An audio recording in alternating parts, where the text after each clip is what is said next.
Alhamdulillah wassalatu wassalamu ala Rasulillah wa ala alihi wa ashabihi ajma'in ma ba'd. Assalamualaikum warahmatullahi wabarakatuh. Alhamdulillah, muli na naman natin na ipagpatuloy ang ating pag-aaral at pakikinig patungkol sa mga aralin ingil sa napapanahon na ginagawa natin ngayon ay walang iba kundi ang buwan ng Ramadan. Pag-aayuno sa buwan ng Ramadan. Insyaallah subhanahu wa ta'ala, ating ilalahad ngayon sa pagkakataong ito ay ang mga haligi ng pag-aayuno. Ano ba ang mga haligi ng pag-aayuno?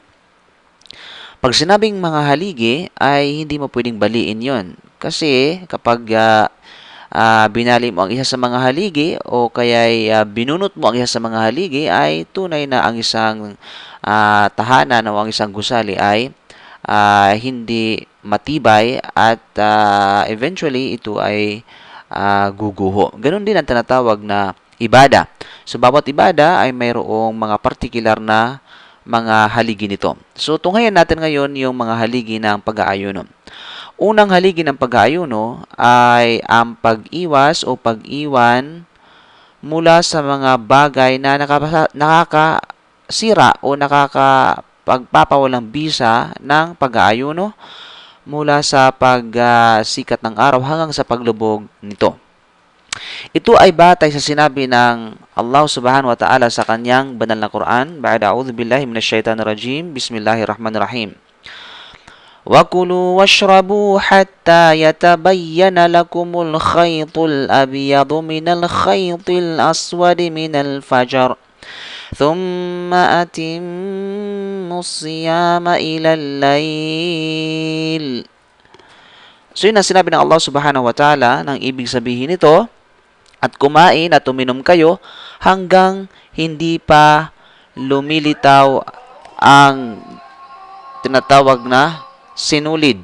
Hanggat hindi pa lumilitaw ang sinulid. So matutungin natin anong ipapatuloy, anong ibig sabihin ng tinatawag na sinulid dito.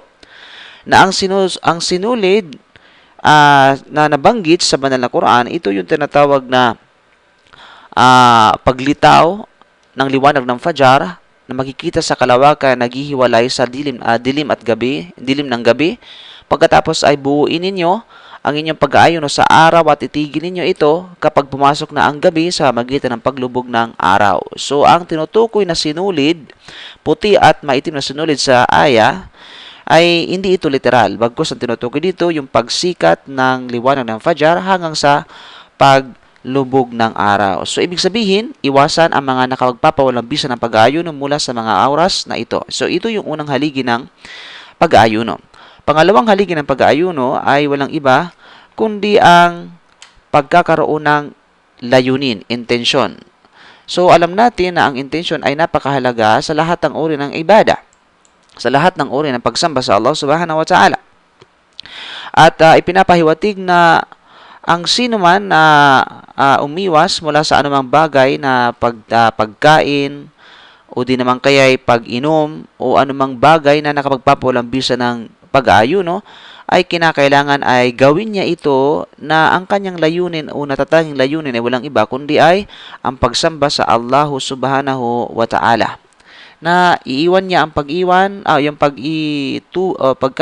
o pag-inom at pagipagtalig sa kanyang asawa during the day of Ramadan o fasting, na ito ay para lamang sa Allah subhanahu wa ta'ala at hindi sa anumang bagay. Batay sa sinabi sa hadith ni Propeta sallallahu alaihi wasallam, innamal a'malu binniyat. Lahat ng gawain ay naayon sa kung ano ang intensyon ng tao. Ibig sabihin, gagantimpalahan ka ng Allah sa kung ano ang layunin mo at ikaw ay ipagkait sa iyong gantimpala batay sa kung ano ang layunin natin. Patungkol sa tinatawag na layunin dito ay kabilang sa sabihin hindi sunnah na ginagawa ng mga tao ay ang pagsabi sa kanilang layunin na nawaitu saumagadin.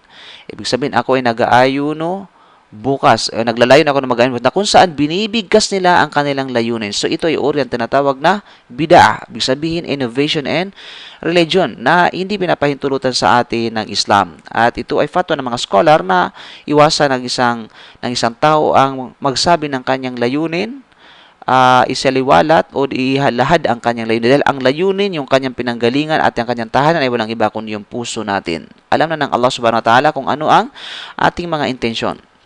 So, mapatungkol sa tinatawag na layunin, regarding sa pag-aayuno sa buwan ng Ramadan at sa mga voluntary na pag-aayuno, ang intensyon o niya sa pag-aayuno ay kinakailangan ay ganapin before o night before the Fajr.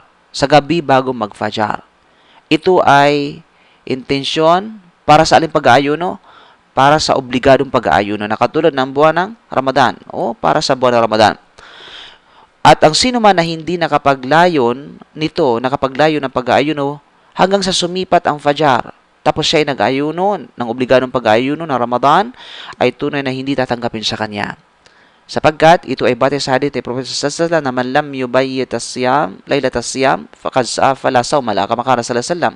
Sino man ang hindi nakapaglayon ng pag-aayuno na tinutukoy dito yung obligadong pag-aayuno ay at katotohanan wala pag-aayuno sa kanya. So ibig sabihin, kinakailangan ay maglayong pa tayo gabi pa bago pa mag-Fajr. So ito ay tumutukoy sa kung kailan ginanap at inumpisahan ang buwan ng Ramadan. Ngunit ang tanong dito ay sa pag-aayuno ba sa buwan ng Ramadan, sa lahat ng araw ng buwan ng Ramadan ay gabi-gabi tayo magkaroon ng intensyon o sapat na yung naunang intensyon natin nung nag-umpisa ang buwan ng Ramadan na tayo maglayo na mag-ayuno entire month of Ramadan. Okay, dito nagkaroon ng ikhtilaf o ng mga paliwanag ang mga scholar. Okay? Ngunit ang pinakamainam mula sa mga panahon na ito, mas maari at mas mainam na gabi-gabi tayo magkaroon ng intensyon. Halimbawa, mamaya mag-iftar, then mamayang gabi bago mag-Fajr ay maglayo na tayo na magkaroon tayo ng intensyon na mag-ayuno tayo kinabukasan. Inshallah subhanahu wa ta'ala. Yun ang pinakamainam. Ngunit ay pinahintulutan naman pagdating sa intention para sa mga voluntary na pag-aayuno na sila ay mag-ayuno sila ay magkaroon ng intensyon kahit na after ng Fajr. Na kung saan ay hindi ito nakapagpapawalang bisa ng pag-aayuno. Anong ibig sabihin? Anong tinutukoy na pag-aayuno dito? Yung voluntary fasting. Halimbawa ngayon ay wala kang intensyon mag-ayuno bukas ng voluntary fasting. At pagkatapos ay nung nagising ka ay nakita mo pagkatapos ng Fajr, nagising ka ngayon, natulog ka ulit pagkatapos ng Fajr, then hindi ka kumain, hindi ka uminom at iba pa, at pagkatapos nung gumising ka, wala kang matagpo ang pagkain at nagtanong ka na mayroon bang pagkain. So kung wala ka natagpo ang pagkain, so nakapag-decide ka that time na ikaw ay mag-intensyon na mag-ayuno. So, dito, pagdating sa voluntary, wala itong anuman. Ito ay katanggap-tanggap. Ngunit pagdating sa compulsory o obligadong pag-ayuno, kinakailangan before the Fajr, ay maglayo na ng pag-ayuno. Bata ito sa naganap kay Propeta Muhammad sallallahu alaihi wasallam, nung si Propeta sallallahu alaihi wasallam ay pumasok isang araw sa kanyang tahanan at sinabi niya, hal indakum shay'un min at-ta'am? Mayroon ba kayong anumang pagkain? Sinabi ni Aisha, wala ya Rasulullah. Sabi niya, idan ana saim. Ibig sabihin, kung ganon, ay ako ay nag-ayuno. So, ang pag-ayuno sa tukoy dito, yung voluntary fasting. Okay? So, malinaw? So, tutunghayin natin ngayon kung ano ang mga bagay na pwede mong gawin habang ikaw ay nag-ayuno. Ano yung mga bagay na maaari mong gawin habang ikaw ay nag-ayuno? Una, maaari kang maligo at maaari kang sabihin natin na mag-shower, maaari kang gumamit ng swimming pool o di naman kaya katulad nito habang ikaw ay nag-ayuno.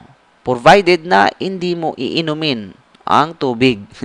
Provided na hindi mo sasadyaing inumin at gayon din hindi mo sasadyaing gumawa para makainom ka. For example, ay mag-dive ka, ay eventually pag nag-dive ka sa pool, ay talagang papasok ang tinatawag na yung tubig sa bunganga mo o sa ilong mo. So, maring iwasan at pinakamainam na iwasan. Ngunit kung uupo ka lamang, lalangoy ka o magsha-shower ka, walang problema na ito ay gagawin mo habang ikaw ay nag-aayuno. Pangalawa, Maaari ka ring maaari mo ring lunukin ang iyong laway habang ikaw ay nag-ayuno. So, ito ay salungat sa mga maling katuruan at maling praktis ng mga ilan sa mga Muslim na punong-puno ang dura ang kanilang tahanan, ang bakuran nila o di naman kaya kanilang bintana dahil sa kakadura, dahil ang paniniwala nila na hindi ka pwedeng lumunok ng laway habang ikaw ay nag-ayuno. Subhanallah.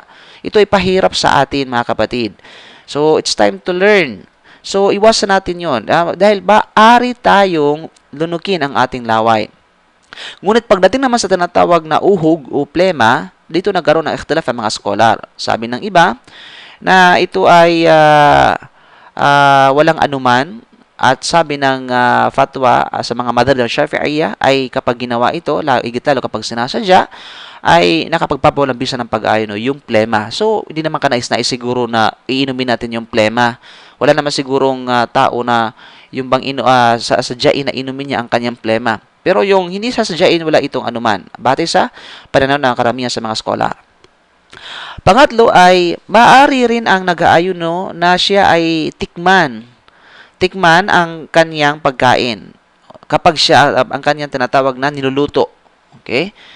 Ang mahalaga ay hindi niya lunukin. Yung sa pamagitan lamang ng dila.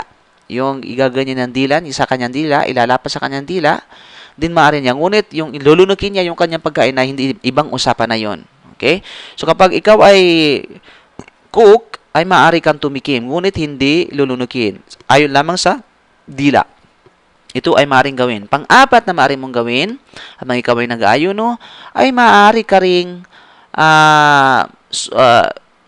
umamoy ng anumang mga klaseng amoy. Either ito ay mabango, either ito ay mabaho. Pero anyway, ay wala naman siguro aamoy na sasadyain ng mabaho. Okay? Pero kapag ikaw, for example, mayroon kang perfume, ilas kalalakihan, ay tapos aamuin mo ito habang ikaw ay nag-aayuno, wala itong anuman dahil maaari mo itong tinatawag na gawin. Ngunit maliban na lamang kapag dinulok mo at inumin mo yung perfume na yun, wala. Tsogi ka. So, hindi pwedeng gawin yun. Okay? Now, mayroong issue mapatungkol dito. Ano yung hukom o maaari ba tayong gumamit ng siwak o katumbas sa panahon ngayon yung tinatawag na maaari ba tayong mag-toothbrush habang tayo nag-aayuno? Okay? Patungkol sa siwak, wala itong anuman na gumamit ng siwak habang ikaw ay nag-aayuno before or after ng dhuhr prayer. O sabihin, umaga o hapon. Maaari mo itong gawin. Either ay, regardless yung siwak ay wet or dry. Sabihin, mamasa-masa at sabihin na tinatawag na tuyo. So, maaari mo itong gawin. Maaari kang magsiwak anytime. Ika nga, wag mo lang lunukin ang tinatawag na siwak mo.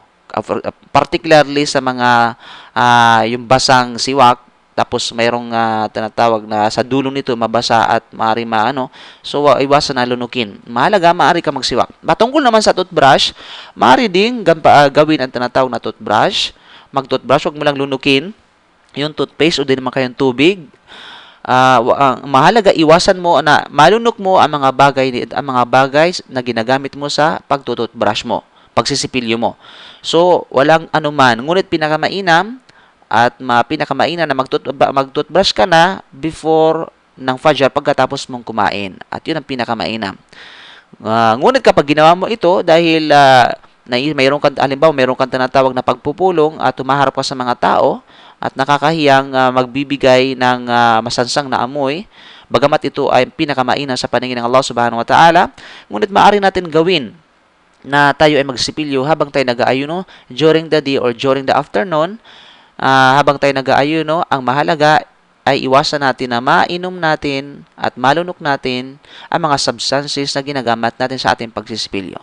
So inshallah, sa sunod na lecture ay ating tutunghayan yung mga recommended acts o sunna na mga gawain habang tayo nag-aayuno o bago mag-ayuno o pagkatapos mag-ayuno, at tutungayan din natin ano yung mga ipinagbabawal habang sa pag-aayuno natin. So inshallah, subhanaka wa bihamdik, asyhadu an la ilaha illa anta, astaghfiruka wa atubu ilaik.